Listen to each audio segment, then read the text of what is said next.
She's never taken a class, and she was telling me. Welcome, everyone, and welcome those of you who have joined us online. This is our last class in this series, and I will be taking a 3-month break for the summer to hopefully come up with some great idea for fall, because it hasn't happened yet. But tonight's class is dear to my heart because, to me,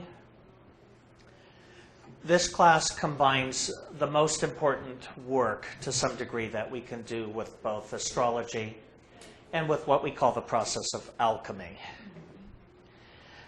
It's good enough that any astrologer can gain proficiency and tell an individual about their natal chart and or the events that are upcoming in one's life.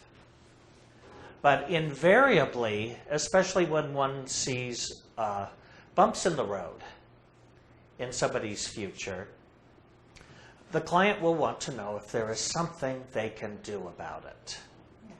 Again, as we've learned over the last 4 weeks from progressions, we can't always dictate in advance what's going to happen or exactly how the aspect will express. We can certainly define the type of energies that are in play, the way in which they're combining, and the departments of life that they'll express in. So we can see a lot of forthcoming possibilities. And when those forthcoming possibilities appear very disturbing to us, we can also take a mental attitude that there's something we can do about this, and to be able to either increase our awareness of what's going on at that time in our life, or to alter some of the experiences that we might otherwise attract if nothing special was done about it. So that's what tonight's class is about. And I like to start off with the idea that character is destiny. And this wonderful quote from E.M. Forster. Failure or success seem to have been allotted to men by their stars, but they retain the power of wriggling, of fighting with their star or against it. And in the whole universe, the only really interesting movement is this wriggle. And I have to agree. To me, this particular wriggle, it's a shimmy sometimes, is the interesting part of what we do. Who said that? E.M. Forster, the author. And who was E.M. Forster? A British author, and if I wasn't so old, I could start reciting titles. I think Howard's End is one. Room with a View. Room with a View, yeah. Lots of movies. Yeah, those are some of E.M. Forster's writings. All right, alchemia, or the occult. Alchemy derives from the Arabic alchemia, meaning the occult or the unseen. How did this arrive in Europe? Well, the Library of Alexandria was destroyed by the Muslims during their conquest of 642. It actually had been destroyed prior to that. Another somewhat fanatical sect called Christians came into Egypt about 400 years earlier and sort of did the same thing and sacrificed a few people in the process. But it was sort of decided when the Islamic tribes came into Egypt. They didn't know what to do with this library. It was basically decided either this information can be found in the Quran, and therefore it's there, or it may not be in the Quran and therefore should not be there. So all of these texts and scrolls were used to fuel the 100-odd bathhouses of Alexandria. Well, for those of you who like spa treatments, you know, I thought the Muslims garnered that wisdom and kept it from disappearing altogether. and they did, but after destroying thousands of volumes. Now, the reason we have any of these Hermetic texts is actually due to the fact that there were, you know, a few enlightened souls who were surreptitiously, you know, sticking scrolls into their galabias and ferreting them off to Saudi Arabia and other parts of the Islamic Empire, to Babylon, etc. They eventually made their way into the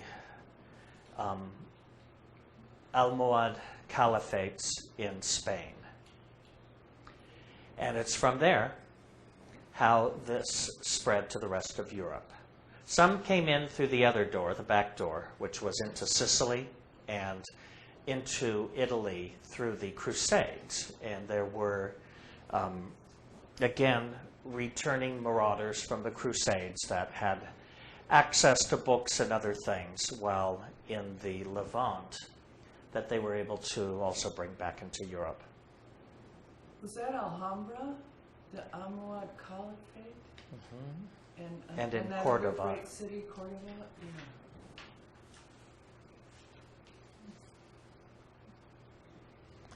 So, if you know anyone who has the last name Almodovar, like the famous filmmaker, they're descended from the Almohads, which literally means cushion. Huh. And that became the Moors? Did that have anything? Mm-hmm. Became Yeah. the Moors people? Moor truly is a derivative of Morocco, and the Moors came from North Africa into Spain. I mean, the word in Spanish is moro, and in English it became Moor or blackamoor. So that was separate from the Muslim tract that you were talking about? No, Or part no. of it? The Islam spread across North Africa, crossing through Egypt and into Tunisia, what's modern-day Tunisia, Algeria, Morocco. It's huge. Yeah, Thank you. yeah, big movements. So, alchemy has been referred to as the yoga of the West. The symbols of astrology formed the language of alchemy. As a spiritual and philosophical discipline, alchemy studies the natural world. The practice of alchemy in Islamic Spain impacted chemistry, metallurgy, physics, medicine, and astronomy. So we can find it in all of these sciences, which although had been strongly suppressed in medieval Europe, during the Golden Age in Spain, a near 800 years of Islamic rule, these were being raised into a very high degree of study.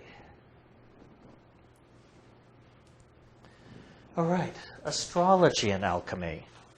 The birth chart represents the sum total of experiences gained in form up to the time of birth. Astrology is the alphabet of alchemy and all occult sciences. So when we look at alchemical symbols, we will see that that symbolic language borrowed from astrology. The metals of alchemy are symbols for the qualities of the planetary thought cells represented in a chart.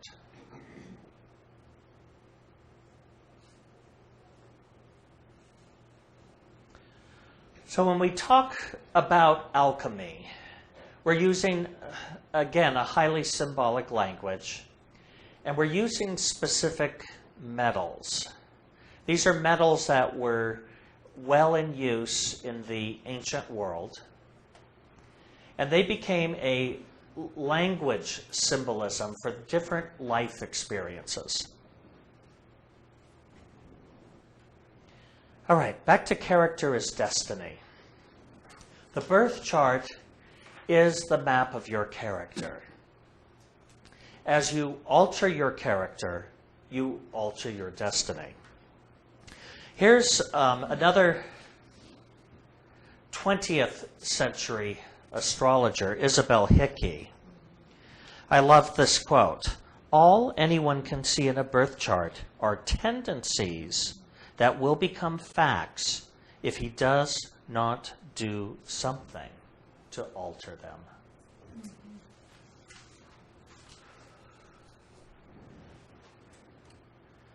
So, the law of attraction is basically how astrology functions.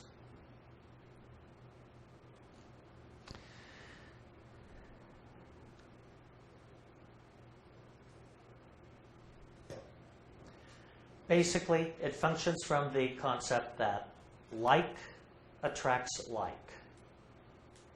So what's going on in our thought cells draws to us events from the external world and environment and even the interactions that we have with other people. So, as I frequently say, you are what you think. Here's how it works. This is your brain.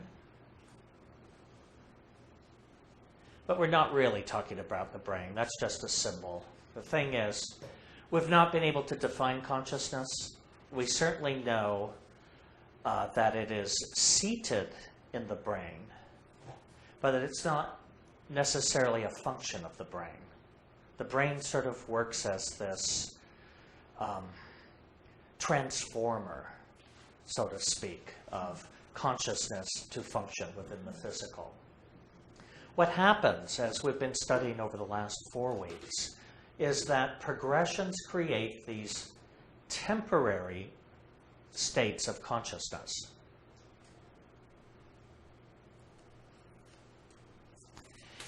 And therefore, we draw events and experiences into our lives which mirror those states of consciousness. Those experiences might draw prosperity to us at certain periods in our life. They might draw in periods of good health and vibrancy, or times in our life where we have companionship, love, a suitable mate. Other times, we may be dealing with the issues of lack or poverty. We may have ill health or misfortune in health. Or there may be times where one is struggling with their solitude. So the progressions stimulate these temporary periods of activity in our consciousness. And subsequently, we see these events being drawn to us. Saint says, astrology does not foreshadow events which are inevitable. It maps thought cell activities which influence the thoughts and behaviors and exert extra physical power on the environment in such a way as to make certain events probable.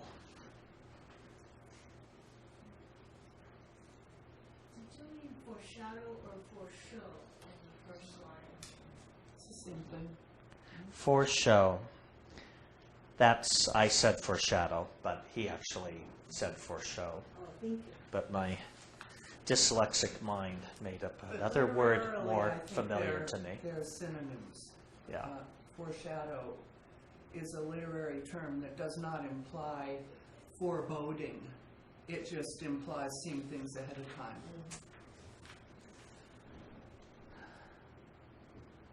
What does probable stimulate in your thinking? Odds. Probable? We've got a gambler. Okay, odds, I like that. Very good. That wouldn't have come up in my mind, so it's great to get some other ideas. Anyone else? Possible? Likely to happen? Likely? Mm-hmm. So, Tendencies, like Hickey was saying, is sort of another statement of that same thought. this is why I... Tendencies that will become facts if we don't do something to alter that trend. And I think it was last week's class or the week before where I said I really see this as more of an art than a science. Vicky's argument, however, was we follow a science, however, in order to discern our art. So the science is the mathematical side of this, by which we calculate what's going to be happening in a particular time.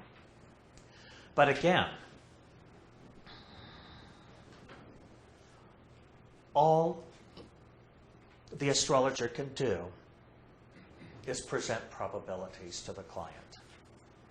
Under this particular aspect, here are some of the myriad of things that could come into your life.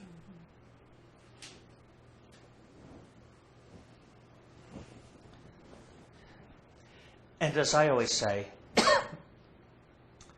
astrological progressions are 20/20. Hindsight. Yes. After the event has passed, you can definitely go back to a chart and pull out exactly the aspect that explains it. Every quarter in the quarterly magazine, the Church of Light Quarterly, I do an article on usually some notable or celebrity or notorious person and pull out events from their lives and show the progressions that were in orbit that time. Applying foresight to progressions is very different. And sometimes what happens is an astrologer can show probabilities. Sometimes with an astrologer, their intuition kicks in. So they are looking at these symbols, and what it stimulates for them is a prescience or a clairvoyant state where they get a foresight of how that will unfold. But that is an art. That we couldn't call really a science.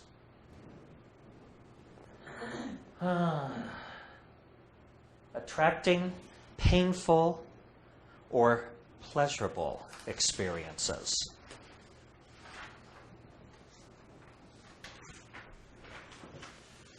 Now, your notes, I have to warn all of you. I printed out your notes before I finished the class. So just about everything that's in the class is in your notes. You just may find it as a hidden treasure somewhere among the pages. So is that Forster quote in here somewhere? At the very top. Front page, top quote. I see. It'll say, Mine is the Hickey. Hickey. oh, I don't have it. I don't trust me, it's in there. Oh, right. You have all evening to find it. Oh, it's on Okay. page 2. 3/4 of the way down in the second. In case it's Yeah, got Radine. There it is. Failure and success seem to have been allotted to men by their stars. Thank you. So, I mean, the great thing is I don't even have the notes for the entire class tonight. So, basically, when we're looking at whether a forthcoming event is going to be painful or pleasurable,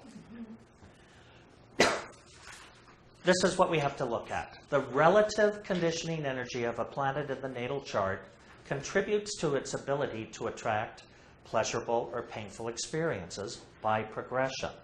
This is why the astrodynes are so useful to us, because the astrodynes are indicative of the habit systems that we've built up around our pride or our home life or the way in which we study, the way in which we socialize and interact with others. These are all the different planetary urges.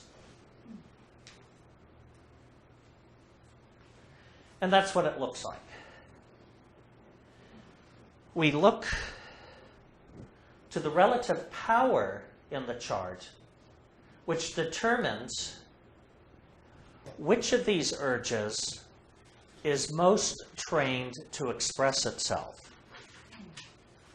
We look to the relative harmony or discord because this explains to us which urges have the greatest natural tendency to draw pleasurable events into our lives, things that we would call fortunate or favorable, and which planets have the greatest tendency to draw painful events into our lives, which we might term as unfortunate, misfortunate, or unfavorable events. So one really needs to have a grasp of the natal chart they're looking at in order to determine how the progressions might express themselves.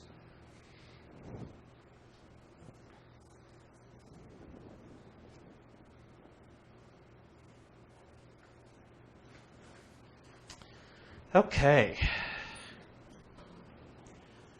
Astral weather conditions. In Hermetic astrology, the natal chart is considered to represent the most powerful influences which impact our character, consciousness, and life experiences. From the time of birth forward, the planets continue to move through the chart by progressed motion, and these progressed aspects create temporary astral weather conditions which impinge upon our unconscious mind or soul and stimulate us to think, feel, and act in specific ways. When we are thinking, feeling, and acting in specific ways, the environment around us through what is called psychokinesis. And humorously enough, today over lunch, Vicki and Christina shared some Asian food. And I have to see if you'll get this joke. There was a fortune cookie with their meal, which didn't quite have a fortune, but I think it was more of a joke.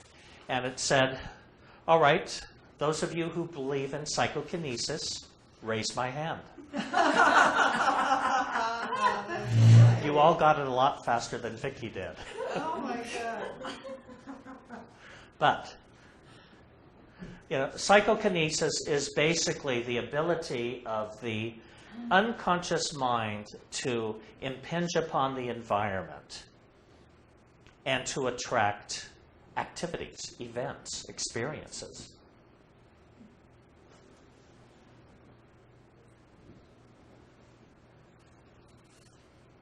So, perfect fortune cookie for today's class. I got a perfect fortune cookie once that said, "You love Chinese food." I think I had that one too. All right. Progressions offer us timing. And they inform us whether or not we might experience sunshine or storms within our health, windfalls or losses economically, times where we might either make or break off relationships, periods where we can gain or lose employment, and just about any other number of activity you can dream of. If you know the signature for any activity, then you can find it in the chart. All right, let's talk more about alchemy now. We've talked about the process of how it works. The ores of lead, tin, iron, copper, mercury, silver, and gold comprise the 7 alchemical metals. They correspond to the experiences of Saturn, which is lead,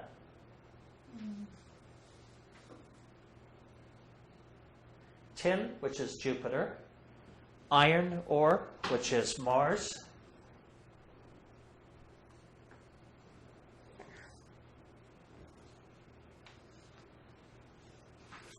my opposable thumb is getting a lot of exercise here. Ah, thank you. The ores of copper, the ores of quicksilver or Mercury, planet of the same name, the ores of silver, and the ores of gold. So these are the 7 alchemical metals.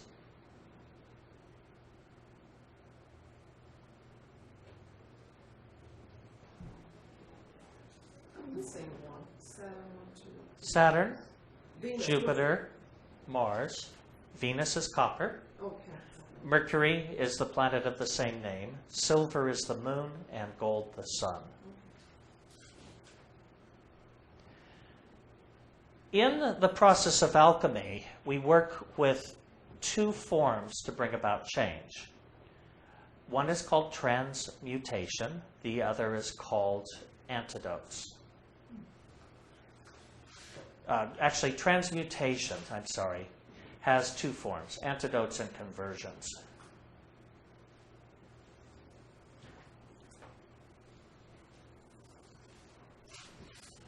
I may need to get new batteries for this. Basically, the word transmutation means to change into another nature, substance, form, or condition.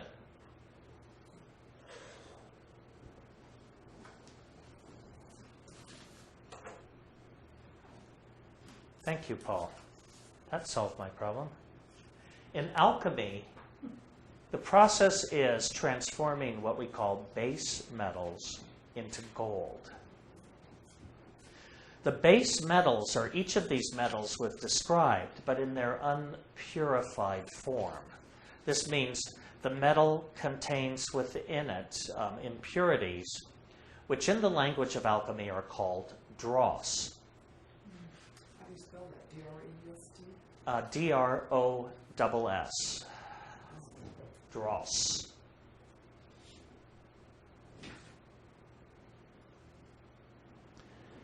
And here again, transmutation is achieved by conversions or antidotes. So we're going to talk about 2 different techniques by which we can shift the energy in a chart. Conversion. Has anyone here ever converted? Yes. Okay. It's when you changed from, Methodist to Catholic, or from Catholic to Stellarian, from Catholic to Jewish. That's a conversion in the most contemporary sense. From Republican to Democrat? Thank you. Yes. To libertarian, to independent. Yeah, there's other kinds. Right. What about from a blonde to a brunette? Have you done that, Mercury? Not blonde, I would change to blonde. Okay. Yeah, I've gone from auburn to gray. So it comes from the Latin conversio, meaning a complete change. Conversation, with same root. Yes. Huh. In conversation, we're actually exchanging. We're doing the with part of it. Uh-huh. Converso Converso means with word. Oh, yeah, okay.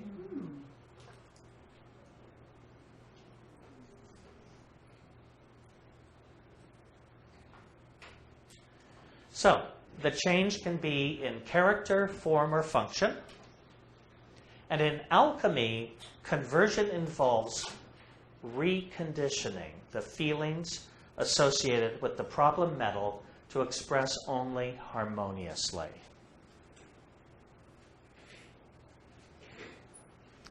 We need to know more about this. Yeah. But let's go on.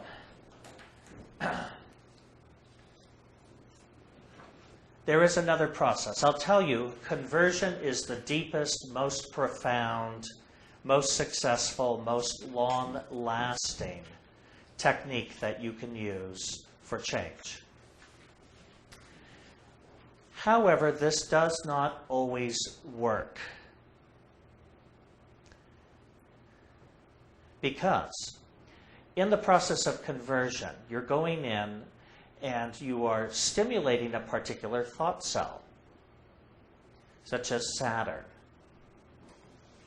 You know, you might be telling yourself not to be selfish. But by stimulating that and just tapping into that energy of your chart, you may become more fearful, more constricted. With Saturnine attributes, huh? With Saturnine attributes.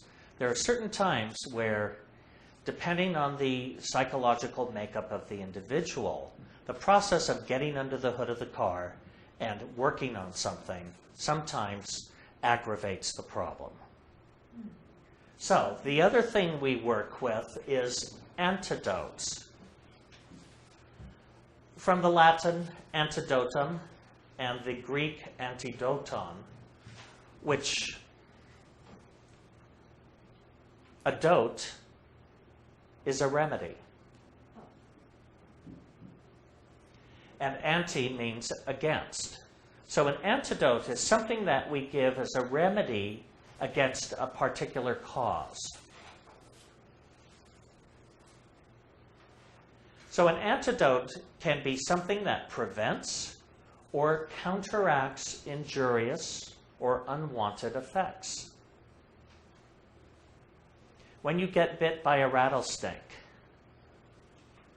and the venom is slowly coursing through your veins back to the heart, you want to get the antidote for that before you suffer coronary arrest. You want something that will go against the unwanted or deleterious effects of snakebite. So in alchemy, antidotes are metals, otherwise known in astrology as thought cells, which energetically combine to correct or recondition discordant energies. This comes through utilizing disparate but compatible elements. And this is what they look like. Copper, the ores of Venus, are the antidote to lead. Venus is bright, warm, social, and creative. Saturn is heavy, toxic, malleable, and attracts responsibilities into one's life. So if you're experiencing difficult Saturn progressions, you can either set about trying to convert them. So your feelings of being overwhelmed by responsibility, caring for the sick, experiencing loss, dealing with really selfish, self-centered people, you might set about trying to be cheerful about your responsibilities. Or you can apply Venus. This, when you're depressed, which Saturn brings on, I don't know if any of you have ever tried to go to parties when you're depressed. Sometimes it can have a desired effect. Sometimes it can have an unwanted effect. For some, doing that makes them feel even more alone and more isolated because everyone else in the world is having a good time and there's nothing in their life that reflects that. However, have any of you ever been depressed before? Oh, yeah. Sure. Raise my hand. Joke of the evening. Have you ever found that music helps? Oh, yeah. Yeah. We all have a playlist where we know that there's something we can put on that will alter our mood. So that's one way where we can apply copper to lead as an antidote. if going out and socializing and cultivating mirthful relationships isn't working, what one can do is take the discipline of Saturn and apply it towards learning an art form, a craft, or if you have musical skill, practicing. And that works to change your vibratory rate. And therefore, what happens is, as your vibratory rate changes, you attract different types of experiences. Now, on the other hand, copper. Copper is very bright, warm, but it's also very malleable. And the ores of copper sometimes bring us experiences of disappointment in love, or times where we want good things to come to us, but we really don't want to effort towards making them happen. The ores of lead, if applied properly to Venus, help us to discipline ourselves and to be determined or more responsible to find the achievement we might need to have at that time. Mercury is the antidote to tin. Tin is the antidote to Mercury. If you're having afflicted Mercury progressions, you might wake up at 2 a.m. and start worrying about all of your problems. Has anyone ever experienced that?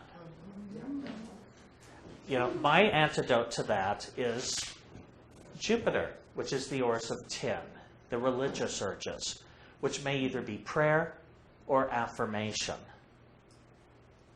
I will, at that time, do anything. For my childhood training, it was saying the rosary, which I can do in English, Spanish, and Latin. So I will alternate to see which one works for me. Or I may go on to my affirmations, which are positive thought statements that we immerse into our consciousness until they become realities. Well, they're also excellent sleep aids.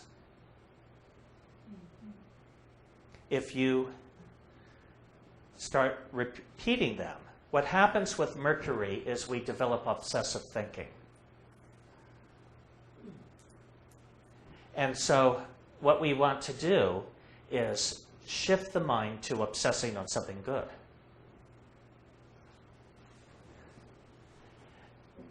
Any obsessive thinkers here? Have you ever tried affirmations? Yes. And it's very hard to stay on track. It's like a runaway train, your mind, because it really wants to take you down and around those curves and bends and in the scary places. But you just keep bringing yourself back, bringing yourself back. And in that way, Jupiter, this feeling of optimism, of goodwill, of thinking of the actual positive outcomes that can happen, help to assist the gnawing irritation of an obsessive mind. Now, vice versa. The dross of tin, if Jupiter can have any faults, it does express as conceitedness or as over-optimism. So we can go to the other extreme. We might decide to go out on a shopping binge and empty out our bank account. That's an extreme of Jupiter, where you're being excessive in some ways. So Mercury allows us to temper that optimism with what might be called a reality check. Bring things back to earth, look at things in detail. Just because somebody tells you they're going to help you earn 150% on your investment actually doesn't mean it'll come true. And so what you might have to do is look at the history of their business and their spreadsheets and get factual information about things and not just your particular dream. You know, somebody telling you that by taking your headshots they're going to make you a star doesn't always make it a fact. And so whether or not you spend $1,200 on that, you might want to look at the facts ahead of time. So this is the way in which the elements of Mercury can temper Jupiter. Silver and iron antidote one another. Silver being the moon, and iron being Mars. Now, negative traits of the moon are passivity. The light bulb goes out, and the story goes, oh, I'll just sit here in the dark. Aww. The opposite to that state of being is doing something about it. Let's see, I do have a stepladder, and I do have a new energy-efficient light bulb. I can actually change the conditions in my life. So when passivity threatens to overtake us through the passive emotions of the moon, we have to bring about Mars, which can express as construction or destruction. So, of course, you want to be careful getting up on the ladder and not breaking the light bulb you're taking out, or turning, making sure the switch is turned off before you start screwing in. Vice versa. Mars has the qualities, as we know, it's 1/4 discord. It's the lesser malefic. So Mars has the ability to easily bring problems into our lives. They generally have to do with haste, impulsiveness, anger, and irritation. When we are experiencing periods of anger or irritation, we have to switch to the lunar influence of silver. And that is not only the proverbial counting to 10 and breathing deeply before saying what you think you want to say, but it's also putting yourself into a position of thinking how could you nurture that other person that you may really want to slap, but in what way could you actually care for them somehow? When there are times of great irritation in your life, unless you're blessed with a dominant discordant moon, try doing housework. Because it puts you into a state of caring for your domestic environment, which is the moon, but it also allows Mars to be active, because it's a form of mild exercise. But you end up doing something, and you may feel like you don't have much control over other people, but you might have some control over your laundry, or getting the socks into the right drawer, or getting the dishes into the dishwasher. Christopher, I was wondering, is gardening considered a lunar activity? It is, very much so. So, for many people who are plagued with the ores of iron, which aren't always out-and-out anger, there are other things called aggravation and annoyance. But gardening is one way to do that. You're being both physical, but you are nurturing another living thing. With this class that we're doing now, what condition would this be under? Learning? Mercury. Okay. Because, and certainly when I was first studying, not only was I thinking about the stuff all the time, reading all the time, I was dreaming it. The planets would come forward like cartoon characters in my dreams and introduce themselves to me. So it gets in there, and it can become obsessive. You can also do creative visualization meditations where you have a dialogue with the planets and find out more that way. Mm-hmm. It'd be wonderful. Yeah, that's a very effective technique. Now, the metal gold has no antidote. So we cannot antidote it, we can only work at converting it. And we're going to talk very shortly about the ores of gold. When we have sun progressions, it can impact our vital force, our sense of significance, our relationships with authority figures, relationships with the male sex in general, or father figures. And sun progressions bring us opportunities for awards, honors, and recognition.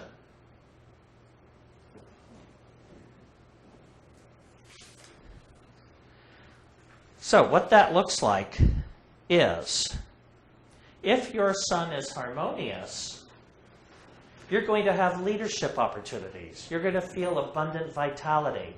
It'll be a time in your life where you're respectful of other people, where you somehow attract in honors and awards, and your experiences with authority figures are positive in nature.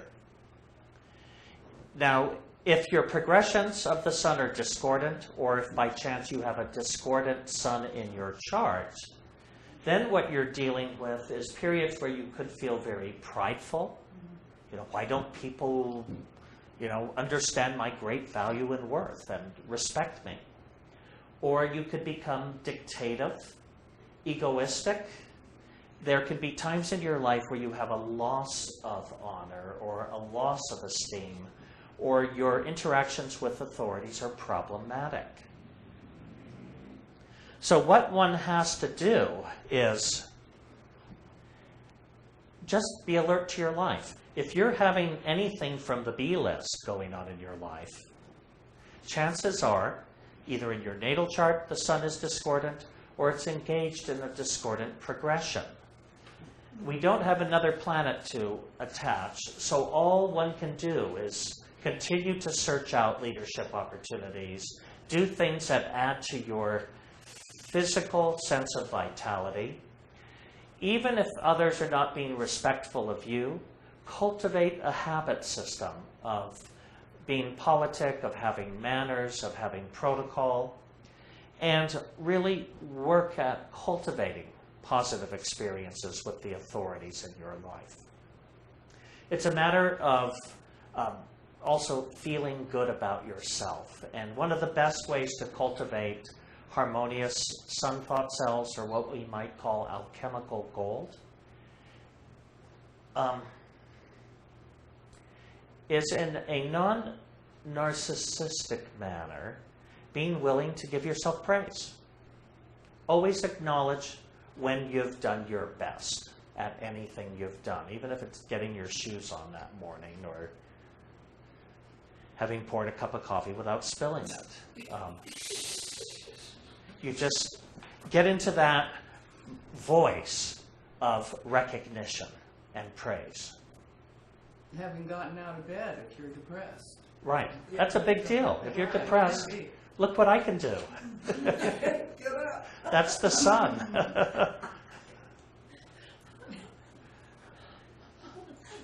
Now, what Zane says in progressing the horoscope, what to do under progressed aspects to the sun? Unusual care should be given to dealing with the male sex, to political influences, to the attitude of those above one in station, to things affecting the honor and self-esteem, and especially as affecting the departments of life as indicated by the houses in which the sun and the other planet involved in the aspect are located. The sun has no natural mental antidote, but the religious thoughts are unusually potent when held in association with the power thoughts. Whatever the thoughts are that are thus selected to be held in the mind at the same time as thoughts of power, of confidence, and of ability to handle whatever situation arises, they must be held with a glow of enthusiasm. It is their harmony that must be depended upon to counteract the planetary discord being received. Now, applying the religious thought cells, one of the ways this can work is, if your complex has a complex, then what you have to do is, if praising yourself feels phony, then you might also have to convince yourself that God loves you in whatever the particular name or form of deity you particularly work with. God loves it when I do my best. What does Zane mean by that last statement there? Yeah. It is their harmony that must be depended on to counteract the planetary discord they perceive. So how do you know what to do to make it harmonious?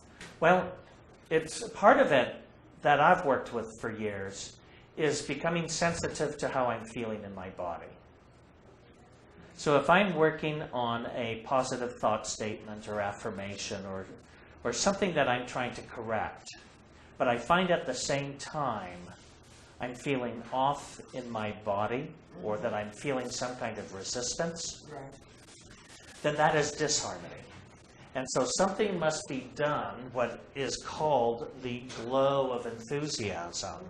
You've got to shift it around so that the feelings that you are cultivating, the feelings that you are inducing, really match this glow of enthusiasm. Okay.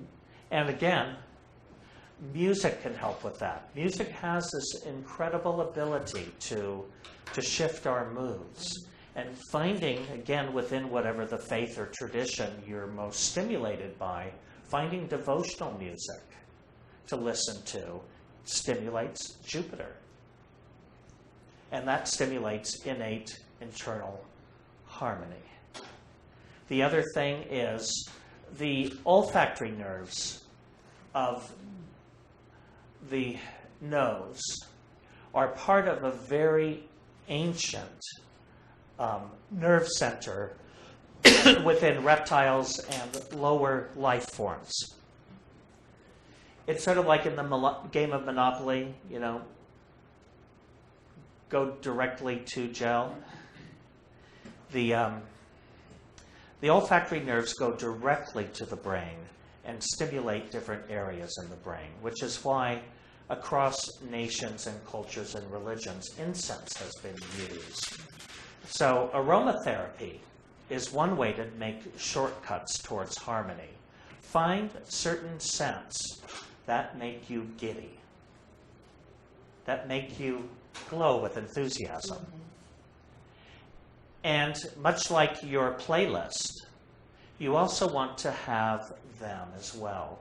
Whether you use essential oils, whether you use natural herbal incenses or synthetic or, colognes.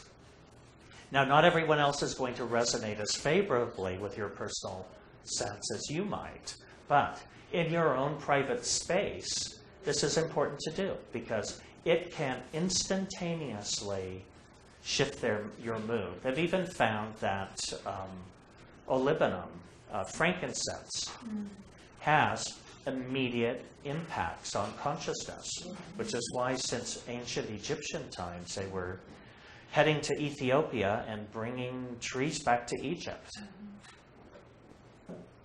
So there are different scents. Lavender, too. Lavender is a great one. Immediately calming. Mm-hmm. I was once stopped by a policewoman going above the speed limit. Yes.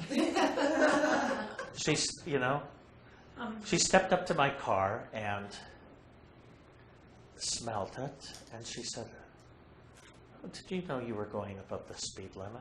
And, "No, officer, I wasn't aware." And, "Oh, lavender. That's good. That'll keep you calm." And it kept her calm. And I received no ticket. Wow.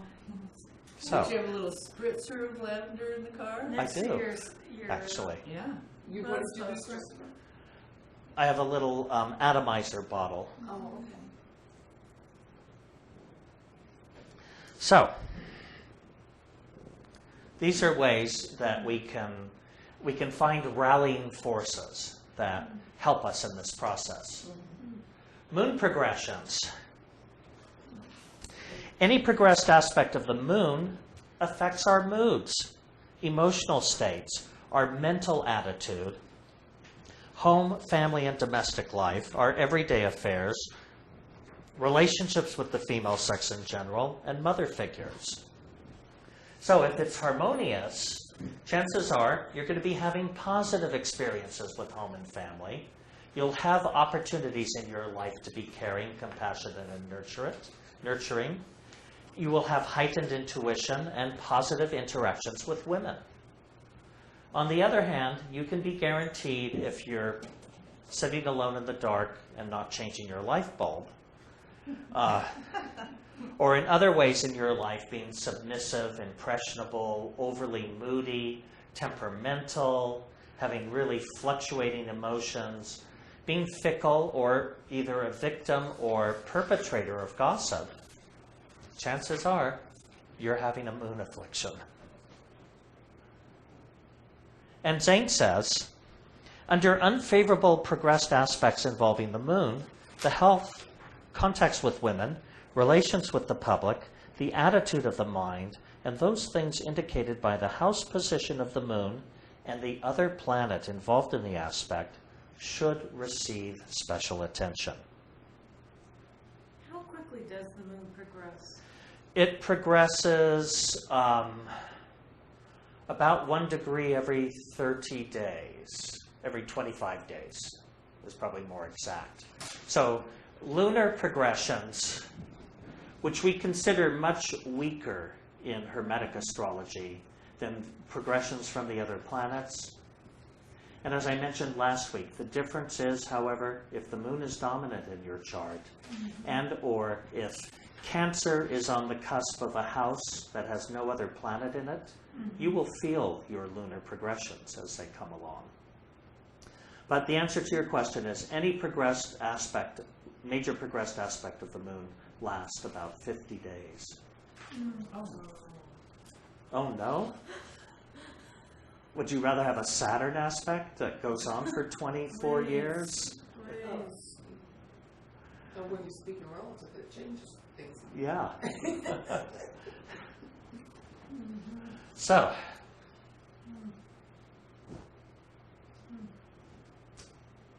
harmonious thinking and feeling in general, because the temporary stellar aerial having the moon dynamic structure at one terminal is so open to reception, if associated with such feeling of desire and effort to minister to the welfare of others, tends to correct the discord of a progressed aspect involving the moon.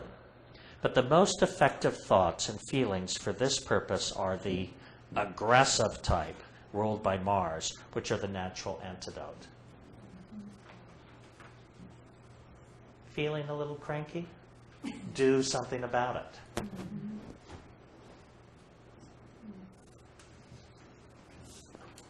Okay, Mercury progressions. Any progressed aspect of Mercury affects our studies, mental interest, increases our writing and intellectual activity, accuracy in calculations and memory, and attracts opportunities for communication and self-expression. So, if you're having harmonious aspects to Mercury, where chances are if Mercury's really harmonious in your natal chart and forming any aspect by progression, you might have opportunities to express your intelligence. Imagine that. You could be very perceptive. You could experience constructive communications. It's a time where you might be reflective, analytical, evaluating, exercise your logic and reasoning. The opposite is true if Mercury is natally discordant and your progressions are discordant. These are the times where you are more critical, your communication skills fall on the poor side, you might have errors in calculation, I hate that, nervousness, in fact I think my coworkers were spending hours tonight trying to go over errors in calculations and make them right. So much easier if you get it right the first time than when you go back to rectify an account. Periods of nervousness or anxiety. Any of you have neuroses or mental ruminations or that thing that comes with old age, forgetfulness, is all an aspect of afflicted Mercury. What does rumination mean? Think of a sheep or a cow, which are called ruminant animals. Right, okay. And how do they eat? Have you ever, you grew up in the South Valley, didn't you? Right, yeah, okay. They chew on their grass, they swallow it, digest it for a while, And they bring it spit it back? back up, Uh-huh. they start chewing on it some more. I don't know if any of you have ever done that with a conversation you had with someone or something your spouse said to you that morning or a comment your mom made at your birthday. Oh, yeah. Yeah. Bringing it back up and getting that all over again. Yeah, chewing it is ruminations. So In an Al-Anon meeting yesterday, somebody said, I've made a rule for myself. Don't talk to people who aren't there. That's good. That's a good rule. yeah, unless it's in private. Unless they answer. Certainly you have to be careful about doing that publicly. Though I must say about 12 years ago or so when these Bluetooth started coming about, Yes. I can remember being on the street in Santa Monica, California, and I mean, it used to be, as a child growing up there, when I saw people walking down the streets talking to themselves, Right. they usually had Tourette's syndrome. But now, suddenly, you have this whole commonality in society of people just going down the streets, Yeah. boldly having conversations out loud, and you couldn't see the person they were talking to. Yeah. They're not watching when they cross the street either. No. They have to be really careful. Yeah. So, under progressed aspects to Mercury, only thoughts should be permitted which are pleasant and which move forward to some purpose. Practice that daily. Clerical and other errors and slight mistakes should be guarded against, and a special care should be exercised as to the exact purport of any document which is signed. I would say that is generally sound advice. What is said to others also may be subject to misinterpretation. I always felt that was their fault. This could be, that the way this sounds, that could be applied to a board of course. As you progress from one sign to another. Mm-hmm. Yeah, you have to be careful with that. Do they figure void of course planets, or is that just done for Just the for moon? the moon, because it moves so quickly, and it's when the moon has formed its last aspect before entering the next sign. So there, I don't spend much attention on it myself, but there are other astrologers that pay a lot of attention to that. I was wondering how the void of course moon works into progressed moon aspects. I mean, I would think that when the progressed moon is exact or perfect, that's the peak. And then after that, is there at some point where it's a progressed void of course moon? I've never thought of that, but it's worthy of contemplation. Yeah. When Makes your sense, anyway. progressed moon, before Yeah. leaving the sign, has formed its last aspect, that would be worthy of a research project or a thesis, yes. I vote one of you to take it up. Michelle? You could probably write a whole astrology book on that and get a following. Okay, Zane goes on to say, the natural antidote, and thus the best type of thoughts to associate with the intellectual activities at such a time, are religious thoughts. This does not signify one must turn to religion, but the optimism and confidence of Jupiter that all will work out as desired should be cultivated.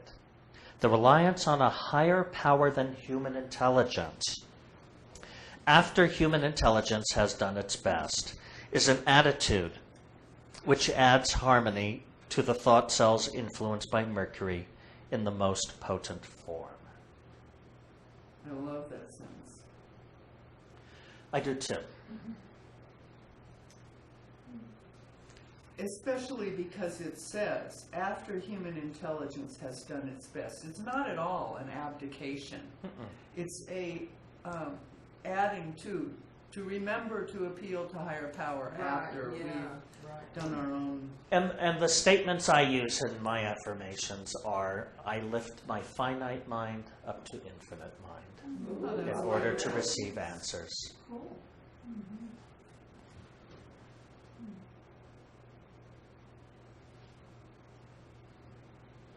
Ah, sweet Venus. Ain't always sweet. Oh. Any progressed aspect of Venus attracts friendship and socializing, affection, romantic opportunities, gratuities, gifts, pleasure, experiences with beauty and the arts. What's wrong with that? Depends who you're dating. True. So, heightened creativity, romantic opportunities, gifts, gratuities, cultural interest, greater ease in your life. However, if you are experiencing a loss of love, disappointments with your friends, creative blocks, laziness, or over-sensuality, chances are you're having a Venus affliction. It can also be overindulgence, can't it? Yes, similar to Jupiter, the tendency, the negative tendencies of Venus and Jupiter are towards excess. So with Instead of, 2 tablespoons of Haagen-Dazs, you decide to down the whole pint.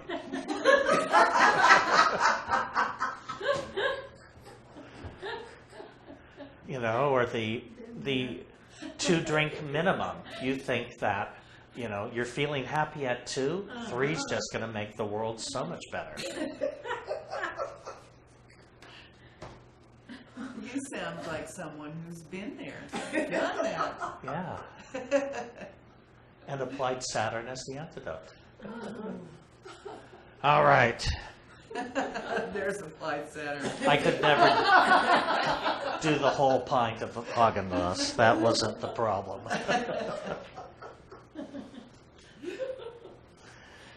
All right. Under an unfavorable progression involving Venus, slights, either real or fancied, are apt to arise. Perhaps events over which no one seems to have any control will, for the time being, cause conditions that stir up grief and emotion. The less attention the individual pays to slights during such a period, the better.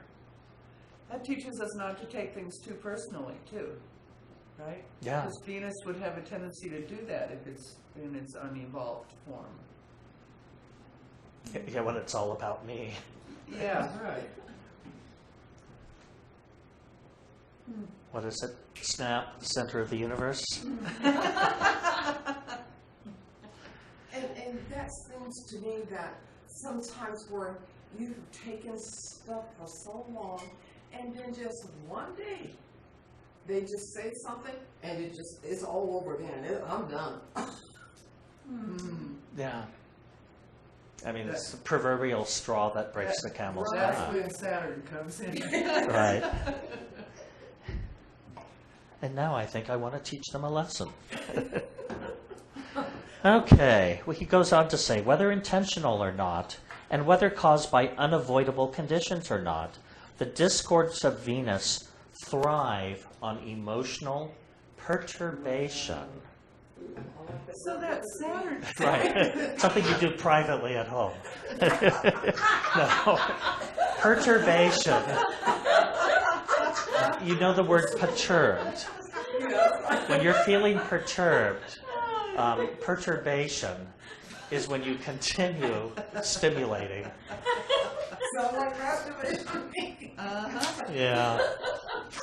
Mental masturbation. But that Saturn quality could then positively antidote this kind of thing by that thing setting boundaries, like Mercury was talking about. Yeah. Saying that's enough, Yeah. You set your boundaries. The best procedure, therefore, is to invoke the aid of safety thoughts, ruled by Saturn, and also sufficient of the power thoughts ruled by the Sun. This is important because with certain planets, sometimes when we add a little gold to the mix, it allows us to feel more positive, a greater sense of pride or self-esteem or self-worth in what we're doing. So you add a little bit of sun to it? Yes. You have to, feel significant about the situations and have enough esteem that you truly feel that you are somebody that it's worth making changes for yourself. That you matter. Otherwise you'll be a doormat. Right, because Venus tends to bring in, at times, Venus and the moon can create the doormat experiences. Or at the same time, if you're going through these afflictions where others are making you, where you may respond to other people in a way that you feel badly. Taking, as he says, real or fancied. Nevertheless, the thing about feeling badly is whether it's real or fancied, it has the same effect. Yeah. Just like that saying, is that your brain believes whatever you tell it.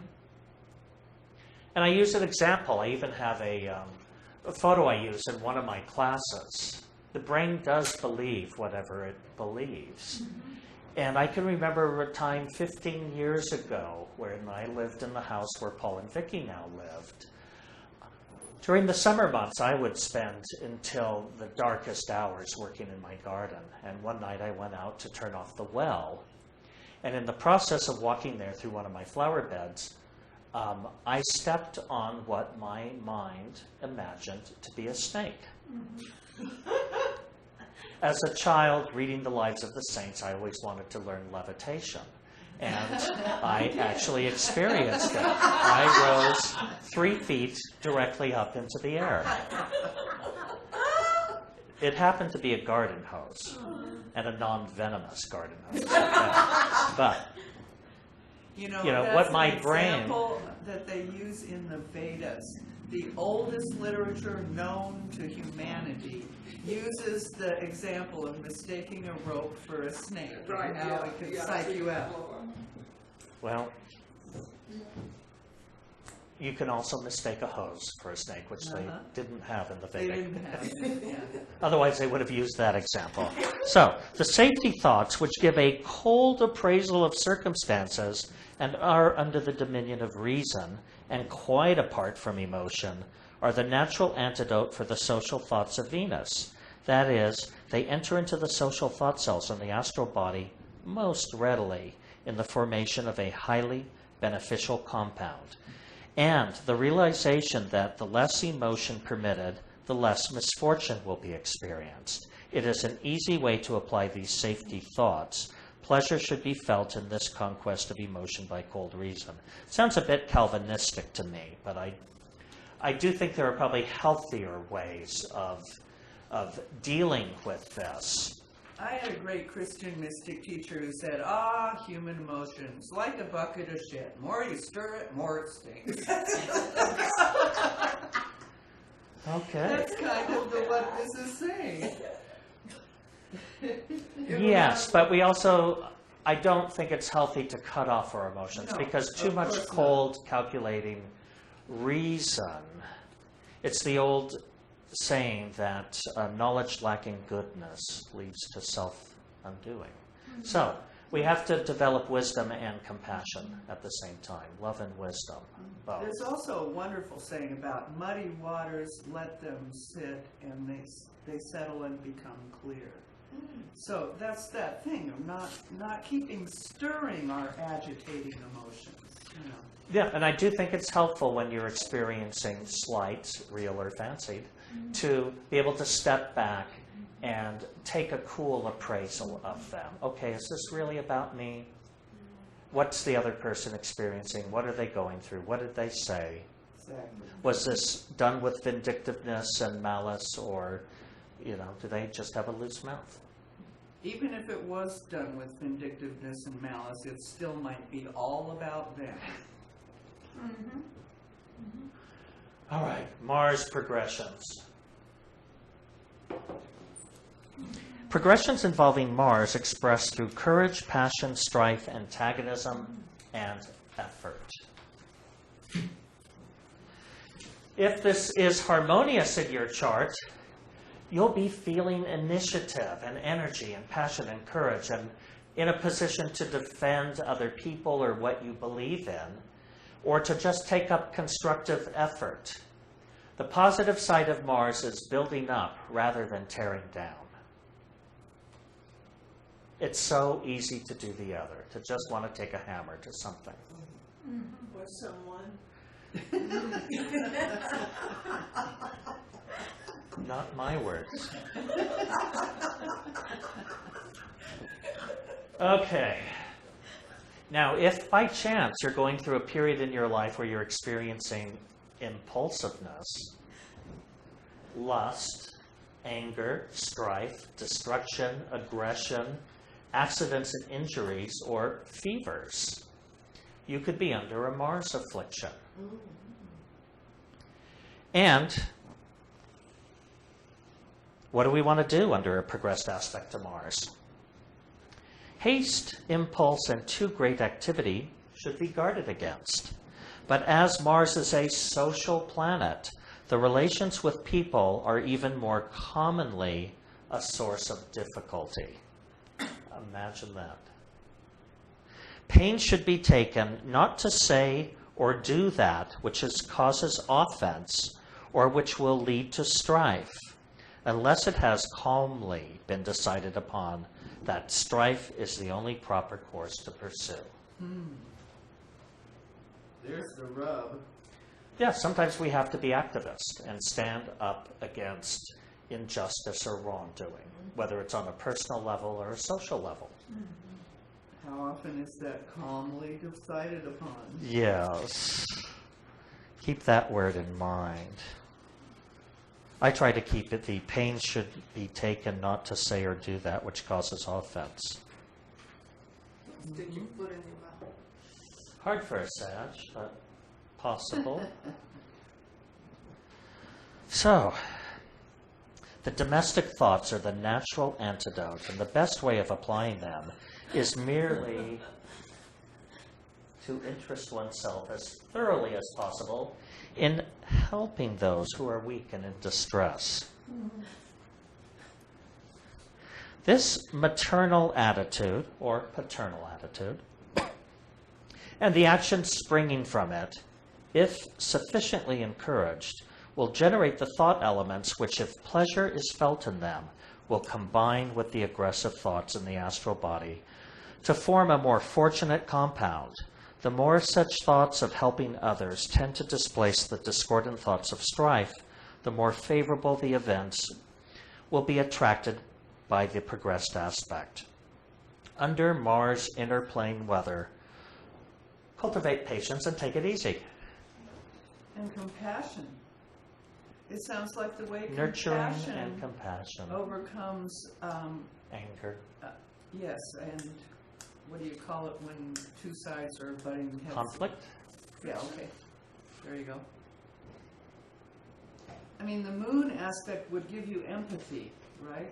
It does, and it shifts your instincts rather than in... So often when we're hit by someone, what's our first instinct? Think of being a child. What did you do at age 3? Hit back. You hit back. But I think it was Gandhi that said, an eye for an eye will make the whole world go blind. So as we become adults, we can actually realize that, hitting back might not always be the best solution.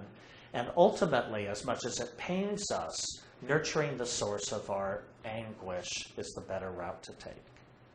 To actually care for, love, be compassionate towards, and or help or educate. All right, Jupiter progressions attract abundance, opportunities, goodwill, and luck. Let's go no further. We like that right there. Yes, that would be just fine. So, affluence and gain with little effort, charitable opportunities, generosity. These are the periods of faith or times in your life where you have these abiding feelings of optimism.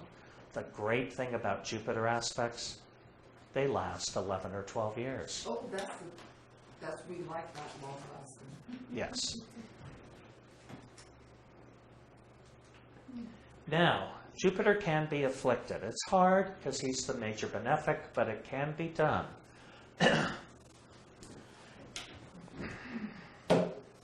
Even without discordant progressed aspects, you can make your Jupiter afflicted. But doing stupid stuff. All you have to do is be conceited or arrogant. There's a good starting point. Cultivate a holier-than-thou attitude. Develop religious fanaticism. Be overly optimistic or excessive in your generosity. Or be self-indulgent. It's the whole point. So, what do we do under progressed aspects to Jupiter? Zane says self-indulgence, extravagance, unwise optimism, too great generosity, unwillingness to consider the cost, and unwarranted business expansion are the chief things which an unfavorable progression involving Jupiter tends to attract. All of these things are attracted due to lack of careful analysis of the situation, the reliance upon chance or the opinions of others, or on the good offices of others. Sometimes, even too great enthusiasm to present one's religious opinions may cause difficulty. Not everybody loves a fanatic. So, leave the soapbox in the trunk of your car.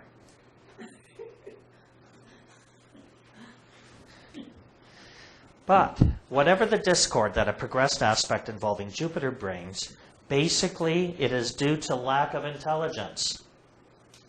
The house position of Jupiter and of the other planet involved in the aspect indicate the departments of life chiefly affected. But in general, as Jupiter is a business planet, the finances also need attention. And the kind of attention most needed is to cultivate a pleasure in carefully analyzing and appraising by the most conservative methods every transaction which is entered into, especially those indicated by the progressed aspect. Know the facts. Can you give us an example of especially those indicated by the progressed aspect? You'd look to the house, you'd look to the planet. Right, because what Jupiter rules could be where you're being excessive or lacking reason. You know, in the fifth house matter, you could be being obsessively in gambling or obsessively generous to your children. You know, sometimes giving to someone does not allow them to develop skill of their own. And they become dependent to where they believe that they can only get good from other people. And it doesn't come through application of personal skills and abilities.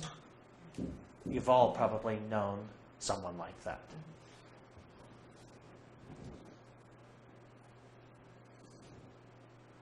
All right.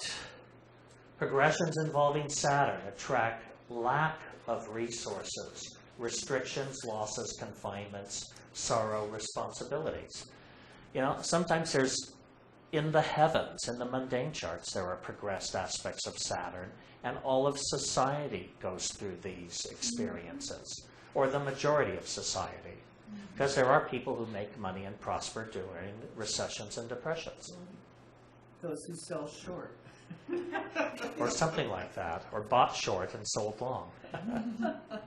Planning, organization, and the development of systems, preparation and safety-mindedness, foresight and prescience, personal discipline and structure, accountability, shouldering duties and responsibilities, conscientiousness. These are all positive traits of Saturn. However, Saturn kicks our butt. Progressed Saturn aspects bring in experiences with greed and selfishness, prolonged hardships, illness and physical disabilities, heavy responsibilities, losses, poverty, sorrows, grief, depression. How are you feeling about now? Sad. Yeah. You know, All of these descriptors tend to lower our immune system, and have you ever looked at Romney's chart? He made his fortune off buying failing businesses. That would be a way of, gaining. and now he's trying to do it with the U.S. Yeah. This is a failing country. I'm going to buy it up. Well, it suddenly gives him more credibility in my eyes. He's got these super PACs behind him that are just pouring it on, too. That vulture capitalism. Culture capitalism? Yeah, Yeah, that's that's what they call it. it. Terrible things to those businesses, some of those businesses. Yeah. Put out They those weren't even people at failing. work. Yeah, like KB Toys. Where did it go? He bought it and destroyed it. So. And he talked about how advantageous it can be to fire people. Oh, I know. He loves Yeah. poor people. That's what he said. Doesn't worry about really poor people, they're taken care of. All right, before we get further upset, let's talk about what to do under progressed aspects to Saturn. The Saturn. The trend of the thoughts under an unfavorable progression involving Saturn is to look upon the dark side of things. You just did an excellent example of that. Thank you. The planetary vibrations received by the thought cells at the terminals of the temporary stellar aerial. And let me tell you, 24 years doesn't feel temporary when you're going through it. 24 years. That's about as long as the Saturn aspect lasts. Yeah. Are heavy, morose, self-centered, and lacking in buoyancy and elasticity, imparting to these cells a feeling which causes them to work from the inner plane to attract want, responsibility, and loss. So they want it. For No. some perverted reason, they want it. No. Want meaning lacking, poverty. Oh, okay, Yeah. okay, Yeah, when you have want, it means you're missing something. okay. Because Saturn thought cells are so insistently present, weighing down the personality, no special effort is necessary to cause them to associate with other thoughts and feelings that may be cultivated. Yet, social contacts and other Venus activities are of no value unless the lightheartedness and gaiety of Venus are experienced.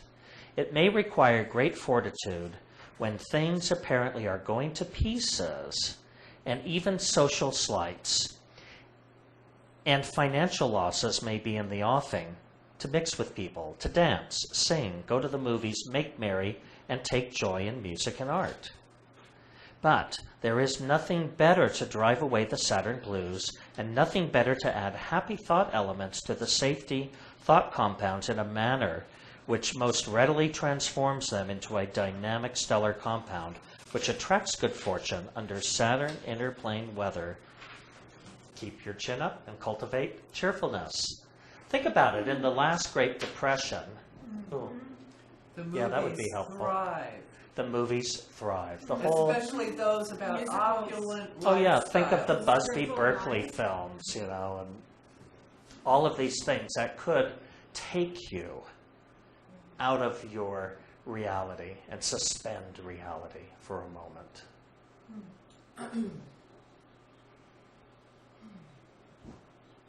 So a lot more alcohol is consumed too. That's true. Well, also because they repealed probation. Right, yeah. Prohibition. Yeah, prohibition. There were a lot of thirsty fish out there. Okay. Uranus progressions. Uranus is what we call the upper octave of Mercury. Uranus and Mercury are similar in their qualities. Think of Mercury as being the rational side of your mind and Uranus as the inventive side of your mind. So the planet Uranus comes under the metal Mercury or Quicksilver. Keep in mind, in ancient astrology, classical astrology, even though Uranus is actually visible to the human eye, it moves so slowly that, and it's so minute, that nobody noticed it as a planet. So, Uranus progressions bring sudden change. Eccentric behavior, fads, novelty, inventions, and discoveries. So the positive side of this is not your eccentric behavior. It's when you're having inventions, insights, discoveries. Uranus works to bring things into our life through human agencies. A person comes into our life that brings us in contact to new ideas, or we encounter a group or a new circle of friends that works as a catalyst for change. Our awareness becomes heightened under Uranus aspects. Now, if it's discordant, what happens is we start to express very radical or eccentric behavior. The opportunities that come into our life are erratic. They're not consistent. The changes we experience are either unpredictable or unwanted, the things that just come out of the blue. And then there's also hyperactivity. How long? This one is how long? Well, there are two ways we have Uranus aspects. As Uranus moves forward by progression, and as other planets move forward and aspect either natal or progressed Uranus. So it depends on whether it's Uranus moving. Chances are the Uranus aspects in your chart, once they become perfect by progression, they last a lifetime. But what you pay attention to are the other planets that come up and temporarily aspect Uranus. So Uranus then is going to be approximately like 100 years or something like that? Oh. Can you answer that one, Paul? Uranus moves 2 degrees and how? It will go direct and retrograde many times before it gets out of the way. Yeah, expect a lifetime. Or your lifetime and someone else's. So, what does Zane say? Uranus, as octave of Mercury, has direct access to the electromagnetic form through the nerve currents, and its discords tend to unusually high tension of the nervous system. Ever experienced that? And to depletion of the electromagnetic energy. In particular, it opens the gate to outside influences, notably those of people who often gain at such times through hypnotic effect, mental influence, or through misplaced confidence, altogether too great control over one's life. It's the Svengali effect. Oh, I'm gonna hold off on that. There's other things but anybody who wants it, look at it at the end of class tonight. He has Uranus rising. Catalyst for change. There you go. All right. Is it retrograde? Discordant? Depends on where you're standing and viewing him from, I guess. All attachments made during such a progression should be subject to certain reservations. Yet excellent progress in astrology and the occult sciences can be made even under heavy, unfavorable progressed aspects involving this planet. An aspect involving Uranus favors gaining new information, and as a result of such new information, the viewpoint is often changed. The natural antidote for an unfavorable Uranus is the same as for an unfavorable Mercury. What has been said as to applying the religious thoughts to counteract a discordant Mercury applies with equal force to transforming a Uranian thought compound into one of more fortunate trend. What's So that mean? think happy thoughts. Don't be too stressed out. Think happy thoughts. Thank you,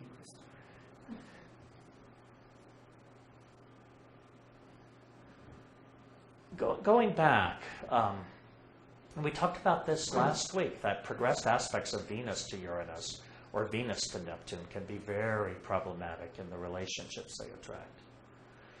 Progressions of Neptune involve imagination, visionary ideals, intuition, illusions, fantasy thinking, and psychic sensitivity. So, under positive progressed aspects to Neptune, and again, Neptune takes a lifetime to move, but other planets move forward in the chart and aspect Neptune. You have idealism, humanitarian goals, visionary ideas, heightened intuition, spiritual experiences, and increased sensitivity.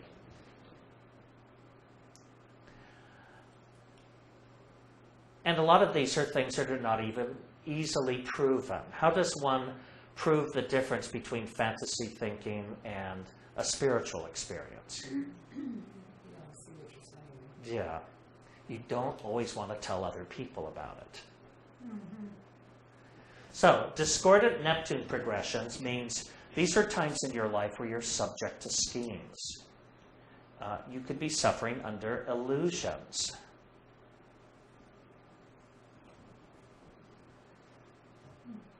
I know he loves me even though he's gotten a restraining order. Hypersensitivity, disappointments, confusion, vagueness. These are all Neptune progressions.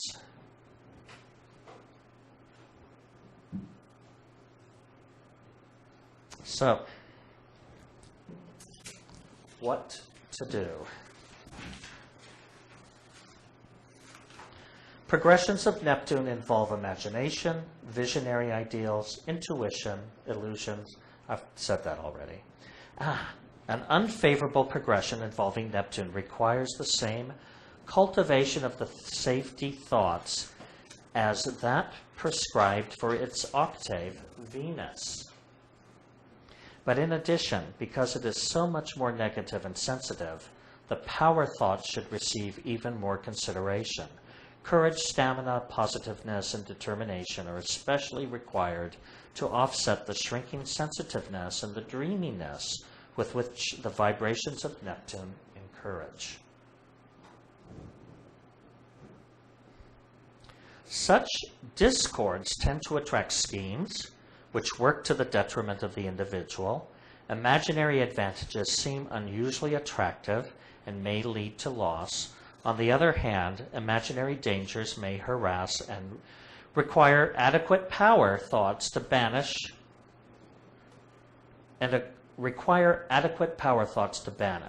Psychic matters, new habits, or even drugs may tend to enslave the person, and poison may affect the health. Even under quite favorable progressed aspects involving Neptune, good progress may be made in music, in fiction writing, or in dramatic work. Yet even under quite unfavorable progressed aspects. Yes, as long as if at the same time you're not doing the drugs.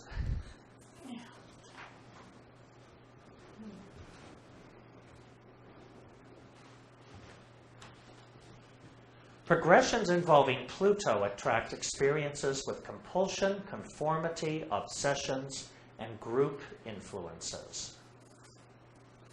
Now, the harmonious aspects of Pluto attract cooperative efforts, a sense of community, positive experiences with groups, an awareness of your life's purpose, or a feeling of connectedness.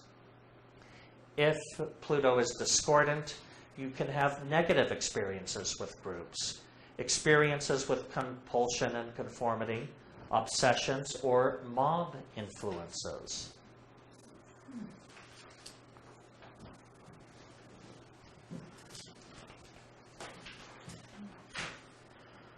On its better side, Pluto has to do with soulmates, and on its adverse side, with weakness due to separation. Unusual discrimination is required while an unfavorable progression of Pluto is operative. That contact with the criminal world of both planes be avoided. Should be a period there. Kidnapping or becoming the tool of visible or invisible racketeers should specially be guarded against. Such things at times are present in slight degree without being recognized. Association with groups of doubtful character and situations that might lead to coercion should be avoided.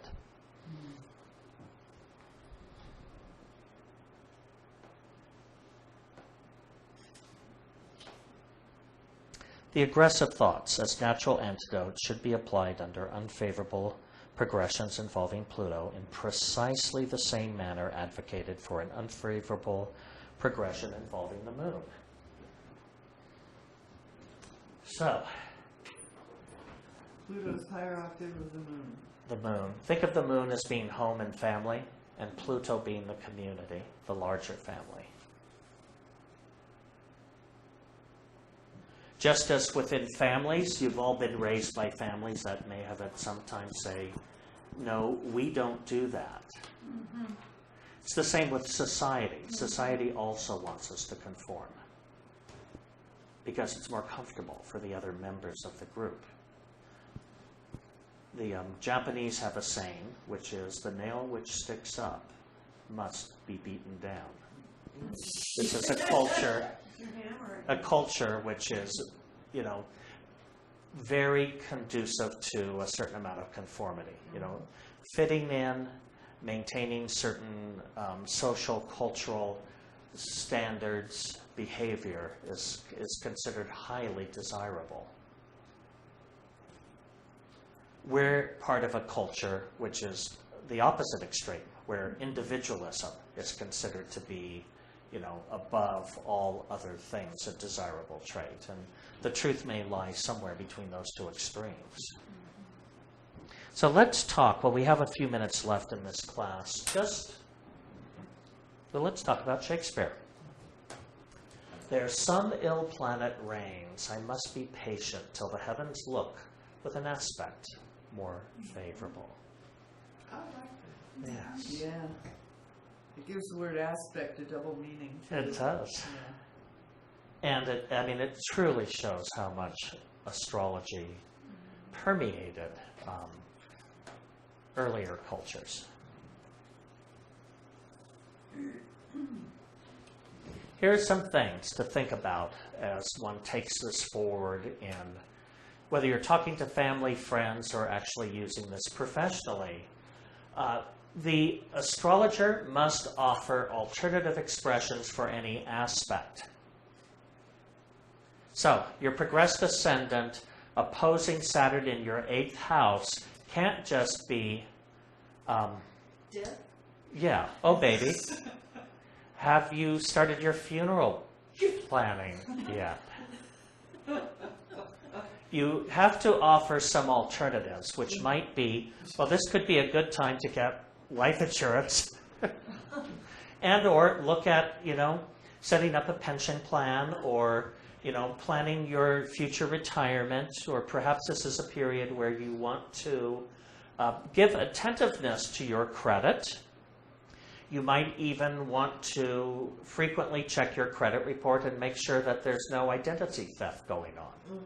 There's an alternative to that particular aspect. The astrological counselor must offer suggestions as to how best work with each aspect. Got a few hours? So now I understand what they mean by alchemy. Yeah, this is what we're doing, is you're giving alternatives. During this period of time, you're going to tend to feel a little more angry about everyone and everything in your life.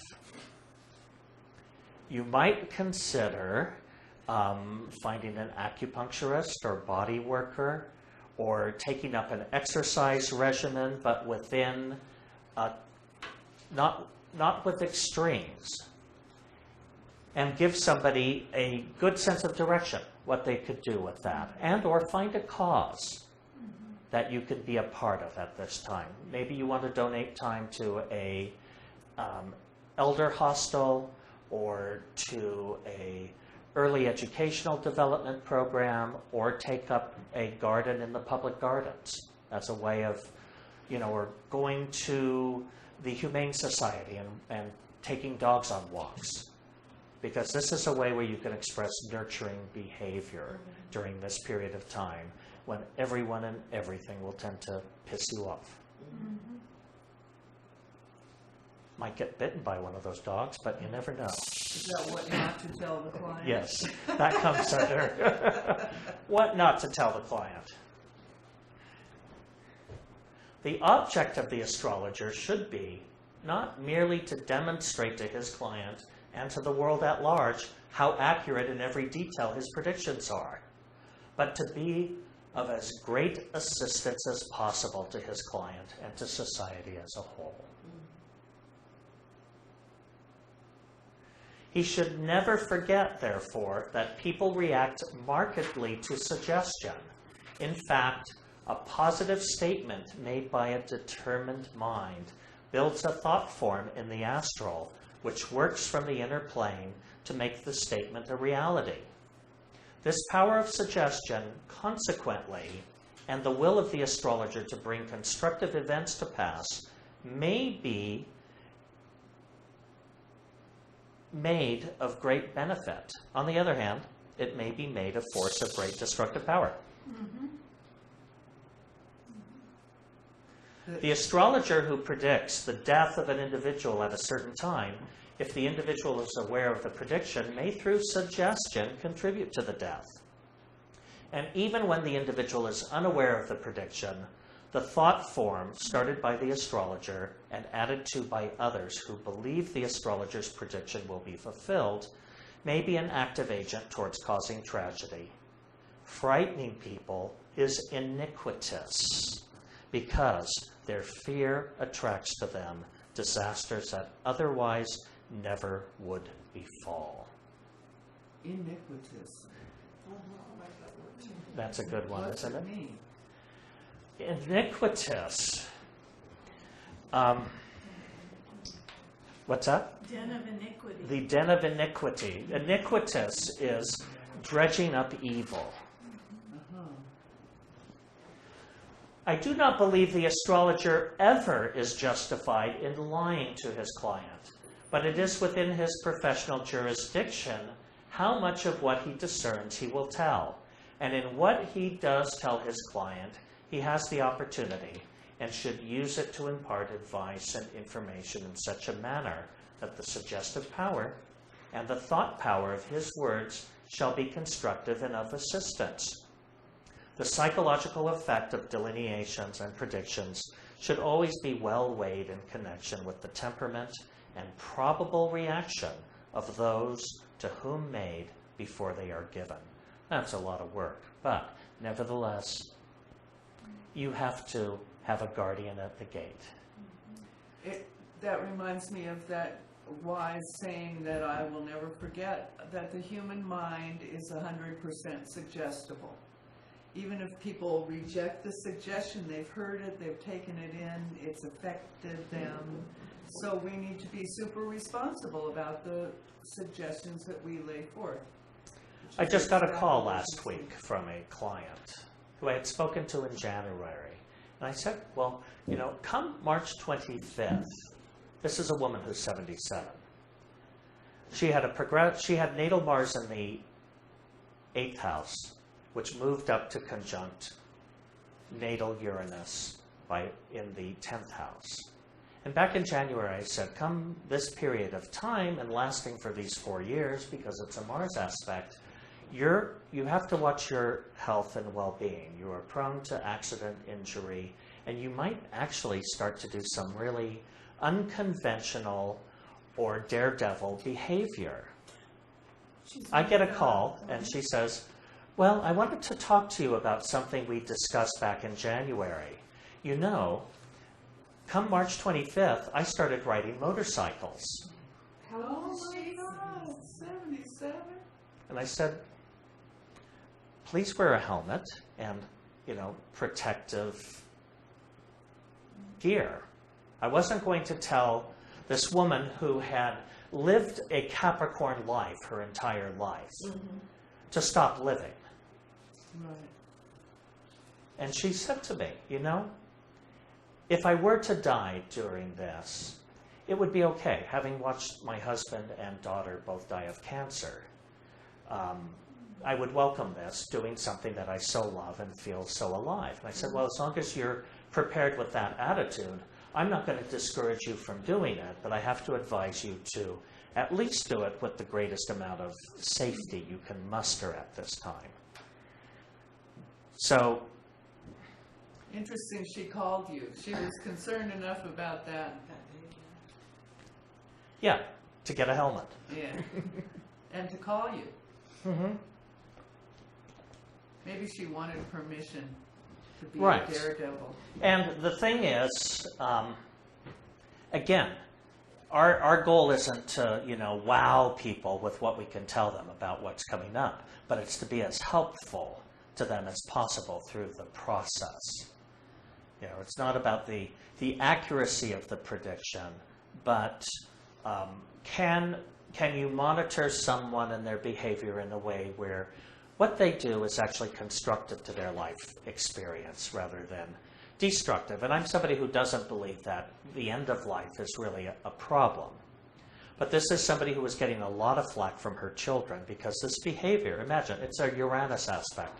This behavior was uncharacteristic of, the previous 70 years of her life. And so there was not a lot of support for it anywhere. And I think she was, yes, as you say, she may have been seeking out permission. And all the astrologer could say is, well, you're right on time. I have a friend whose father, 81 years old, just died in a motorcycle accident. And they came to discover that he had loved bikes all his life. He had 4 life insurance policies that left his wife in the pink. He really prepared for the possibility that he might go out that way. And that was sensible and caring. Mm-hmm.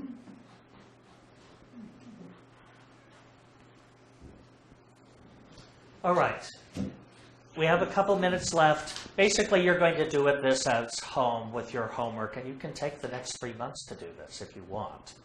But choose the best way to get some benefit from this series of classes is to follow this exercise. And again, over the next few months, you may want to do it several times. I'm just saying, choose a discordant progressed aspect that is coming up in your chart or that is currently an orb. This might be a progressed square or opposition, or an aspect involving Mars or Saturn, or a harmonious aspect that involves a planet that is discordant in the birth chart. Take your pick. And again, you can do this more than once, but this is a form of journaling. Write down your worst case scenario, or what might happen if the aspect is allowed to express either unchecked or undirected. In the case of this aspect in this woman's chart, I warned her, worst case scenario is you could die. Best case scenario is everyone's going to just think you're an eccentric. Use your very best powers of negative thinking. It is so important to be able to come up with the worst case scenario. Not to, and here's one of your new words, Mercury, ruminate over it. But you're exercising the value of imagination. Because I'll tell you, compared to the worst case scenario, most of our lives look pretty darn good. The words of Mark Twain, in my life I had many problems, few of which ever came to pass.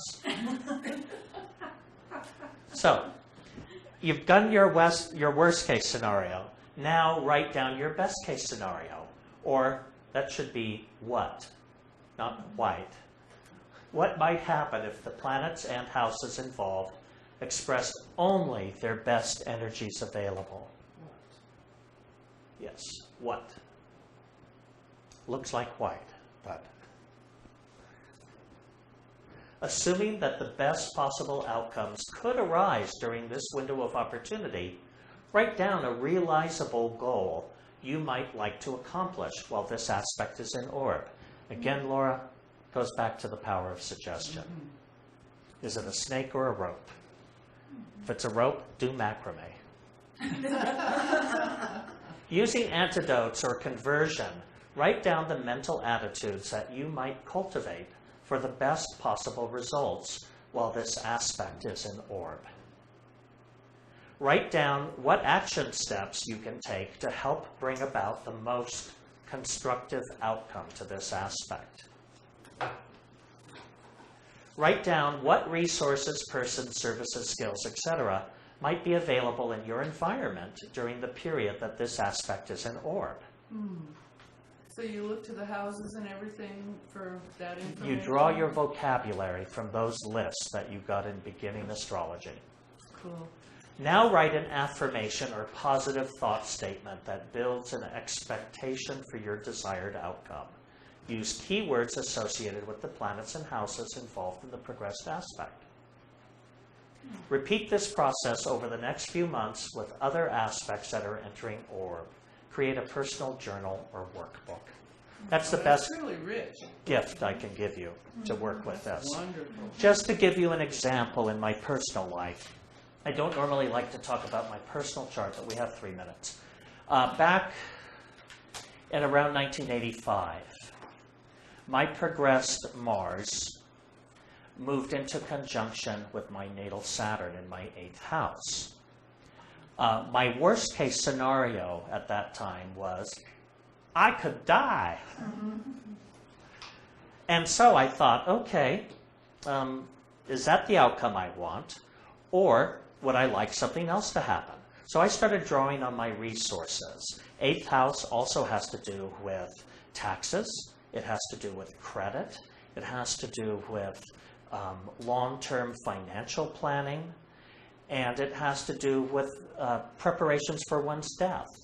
So I decided, the thing is, this energy has to express somewhere.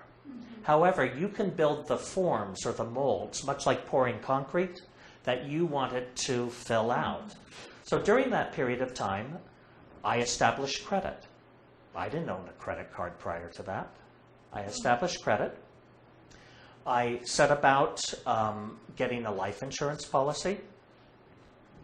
I also started an IRA and continued to live my life. But I worked really hard with my CPA to become really good at managing my own accounting. So I did all of these very practical Saturnine steps so that there wouldn't be too many surprises, that the energy would express in a way that was constructive and had long-range planning inside. But I had the life insurance and also did my will at that time on the off chance that I didn't get the desired result.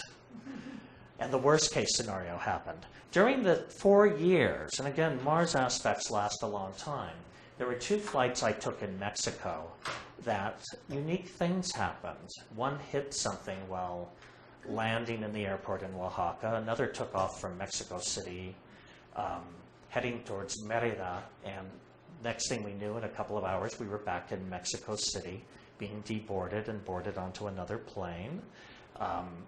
A crazy person climbed through my window and tried to strangle me. There were a few really exciting things that took place during that period of time, which were close calls, life or death close calls. But of course, the end result is I got something more desirable. Good credit. Yeah, I have really good credit. So that's just an example of how we work with this. Any aspect is seeking expression, but by knowing what the possibilities are, worst case scenario and best case scenario, you can start building your forms in which to pour your concrete and get the architecture of your life that you really desire. So thank you. Thank you all for being here these last 5 weeks. Yes, indeed. There were some suggestions for the next class Oh, great. What a good audience I have. from Doug. He suggested stellar healing in the fall, and Marie suggested a class on astrodites. Okay, I could do the class on Astrodynes. I have to admit, I'm good at stellar diagnosis, but stellar healing is not my skill. I can certainly tell you how to look at a chart and to determine what areas may be affected and at what time in someone's life. But it would take more than 3 months for me to prepare to teach stellar healing and actually be proficient in it. So if both of us live this long, give me 20 years, Doug. In the interim, maybe the Astrodynes will be the class. Thank you. All right. Thank you.